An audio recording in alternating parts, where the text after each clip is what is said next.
લગ્ન કરવા છે રાજા અને રાણીની જેમ, કે પછી ખોવાઈ જવું છે પેલેસની શાન અને પ્રકૃતિ સાથે? તો આજે જ બુક કરો તમારો સ્ટે અથવા તમારી ઇવેન્ટ balarampalace.com પરથી.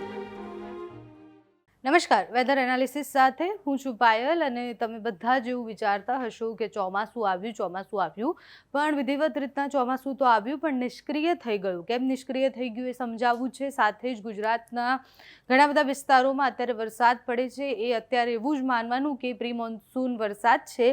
બાકી 18 તારીખથી 20 તારીખ અને 20 તારીખ પછી સાર્વત્રિક વરસાદ પડવાની શરૂઆત થશે. પહેલાં કારણ સમજીએ કે કેમ જે વરસાદ છે એ રોકાઈ ગયો અને કેમ જે ચોમાસું છે ગુજરાતમાં પ્રવેશતા જ નિષ્ક્રિય થઈ ગયું. પહેલાં ઓસ્ટ્રેલિયાથી પેરુની વચ્ચે જે અલ નીનો છે એ અલ નીનો અત્યારે ન્યુટ્રલ થઈ ગયું છે. અલ નીનો ન્યુટ્રલ થયું છે અને જે વેપાર વાયુ કહેવાય, જે પવનો કહેવાય, એ પવનો એટલી તેજ ગતિથી નથી આવી રહ્યા, જેના કારણે જે કહેવાય કે ચોમાસાને એક પુશ મળવું જોઈએ એ પુશ નથી મળી રહ્યું. અને મહારાષ્ટ્રમાં જ્યારે ચોમાસું હોત ત્યારે પણ આ સ્થિતિ બનવાની સંભાવનાઓ હતી, કારણ કે પેસિફિક ઓશનમાં ઘણી બધી પ્રક્રિયાઓ થતી હોય, ઘણી બધી વિધિઓ ચાલતી હોય, ગતિવિધિ ચાલતી હોય, એમાં કોઈ પણ અસર થાય છે એટલે આપણાથી હજારો કિલોમીટર દૂર ક્યાંક ઓશનમાં કોઈક ગતિવિધિ ચાલે છે તો એની અસર પણ આપણે થવાની છે. એટલી ભારે અસર ચોમાસામાં ક્યાંય જ નથી થવાની. આ માત્ર એવી વાત છે કે ચોમાસું પ્રવેશ્યું છે થોડું લેટ અત્યારે કહી શકાય, કારણ કે પ્રવેશ્યા બાદ નિષ્ક્રિય થઈ ગયું છે. પણ 18 તારીખથી લઈને 20 તારીખ સુધીમાં અને 20 તારીખ પછી જબરજસ્ત વરસાદ ગુજરાતમાં પડવાનો છે. ચોમાસામાં એટલું વધારે કોઈ જ ફરક નથી પડવાનો. શરૂઆતના જે 10 દિવસ કહેવાય એ 10 દિવસ ઓછો વરસાદ પણ પડી શકે છે. અમે હવામાન નિષ્ણાંત જે અંબાલાલ કાકા છે અમારી ઓફિસ આવ્યા ત્યારે એમને વિસ્તારથી સમજાવ્યું હતું કે કઈ રીતના અલ નીનોની અસર છે એ આપણા ચોમાસા પર થઈ છે. પાછું આપણે ગુજરાત પર આવી જઈએ. ગુજરાતના ઘણા બધા વિસ્તારોમાં અત્યારે પણ વરસાદ પડી રહ્યો છે. અમદાવાદમાં પણ ક્યારે મોટાભાગના વિસ્તારોમાં વરસાદ પડ્યો હતો. ગુજરાતના કયા કયા વિસ્તારોમાં વરસાદ પડવાનો છે એની વાત કરવી છે. અત્યારે જોઈએ તો જે દરિયાકાંઠાના વિસ્તારો છે, સૌરાષ્ટ્ર, મધ્ય ગુજરાત અને દક્ષિણ ગુજરાતમાં વરસાદની સંભાવનાઓ આજે અને કાલે દેખાઈ રહી છે. એટલે આ વરસાદ છે એ એટલો ભારે વરસાદ નહીં હોય. ચોમાસામાં જે આપણે વરસાદ વિચારી રહ્યા હોઈએ છીએ એટલો વરસાદ નહીં હોય. સામાન્યથી મધ્યમ વરસાદ પડવાની સંભાવનાઓ છે.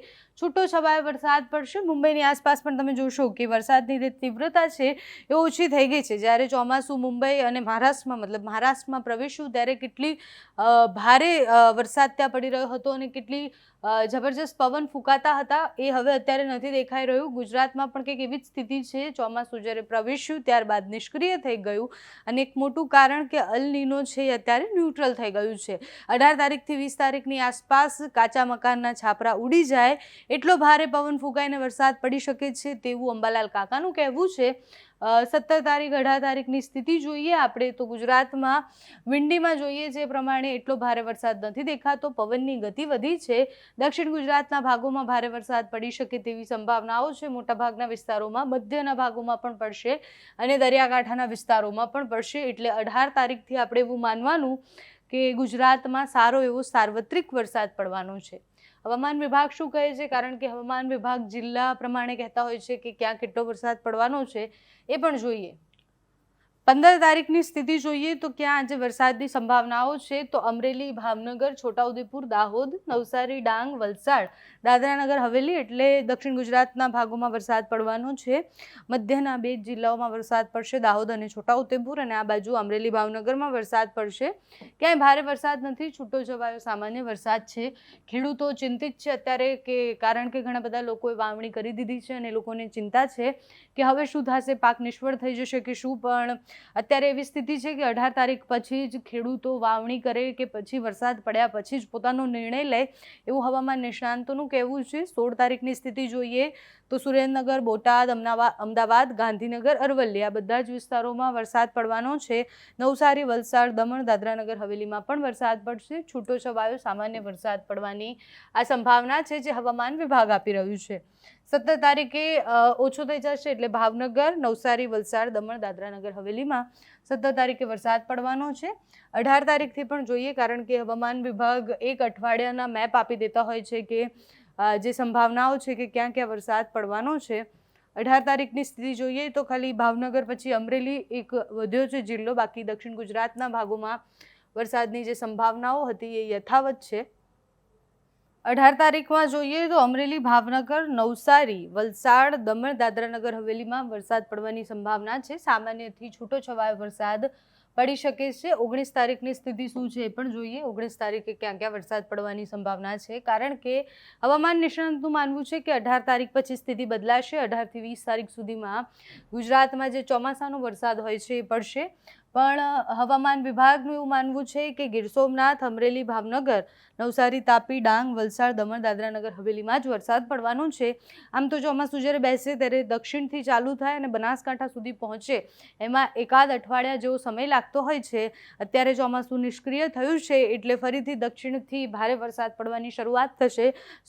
સૌરાષ્ટ્રના અમુક ભાગો, દરિયાકાંઠાના ભાગોમાં વરસાદ પડશે અને પછી ધીરે ધીરે આગળ વચ્ચે ચોમાસું અને જે ચોમાસાનો વરસાદ હોય છે, જે MM પ્રમાણે વરસાદ નોંધાવાનો હોય છે એટલે MM વરસાદ પડી જશે. 20 તારીખની સ્થિતિ શું છે તો ગીર સોમનાથ, અમરેલી, ભાવનગર, સુરત, નર્મદા, તાપી, નવસારી, ડાંગ, વલસાડ, દમણ, દાદરાનગર હવેલી, એટલે જેમ જેમ ઉપર જાય છે ચોમાસું MM જિલ્લાઓ પણ વધતા જાય છે.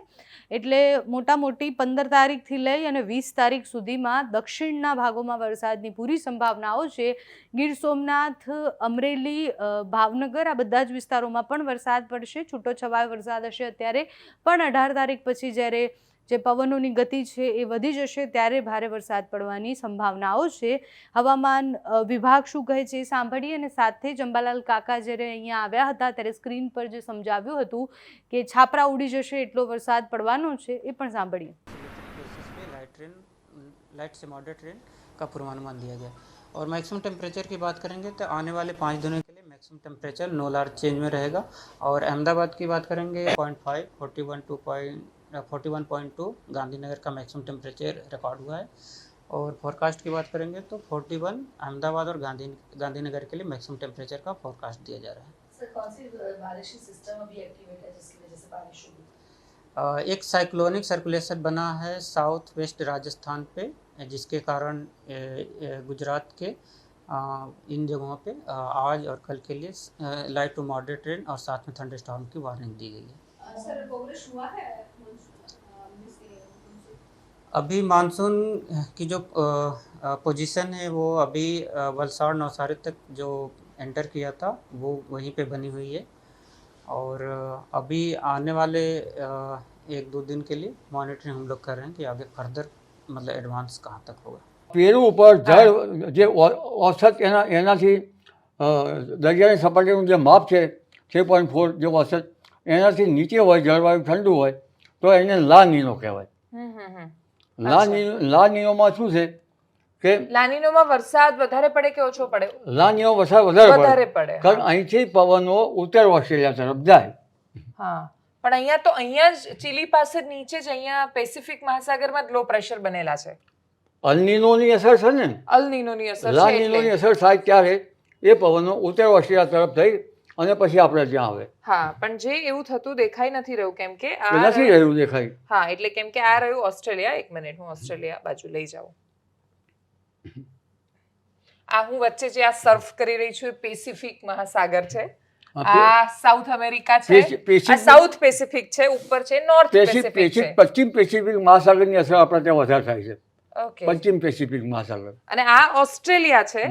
જો અલનીનોની અસર ના હોય અને લાનીનોની હોય તો અહીંયાથી બધા જ પવન, એટલે જે અહીંયાથી ત્યાં ગયા એની જગ્યાએ ત્યાંથી અહીંયા આવે. તાહિતી ટાપુ પર આપણો હવામાન મપાય છે. તાહિતી ટાપુ ઉપર. કયું? તાહિતી ટાપુ ઉપર. તાહિતે ટાપુ ઓસ્ટ્રેલિયામાં છે કે તાહિતી ટાપુ. અચ્છા, આમાં નામ નહીં બતાવે પણ આઈ થિંક આ ઉપર ટાપુ છે એમાંથી જ ક્યાંક હોઈ શકે, અથવા અહીંયા ક્યાંય. એટલે આપણું હવામાન છે દક્ષિણ ગોળાર્ધના ઉપર આધાર રાખે છે, પણ અત્યારે પવનો સાનુકૂળ દેખાતા નથી. અને એટલે એ જોતા આ વખતે ચોમાસું કેવું રહેશે તો પછી જો હું સાદો પ્રશ્ન પૂછી લઉં હવે તો. તમે ઓગસ્ટ સપ્ટેમ્બરમાં આપણે જોવા જઈએ તો અહીંયા લાનીનો બનશે ને સપ્ટેમ્બરમાં. અચ્છા, એટલે તમે એટલું આગળ તો નહીં બતાવ્યા પણ થોડા દિવસો પછી કેવું બતાવે છે હું જોઈ લઉં. અત્યારે તો નહીં બતાવે. અત્યારે આપણે પોષક દેખાતું નથી હવામાન.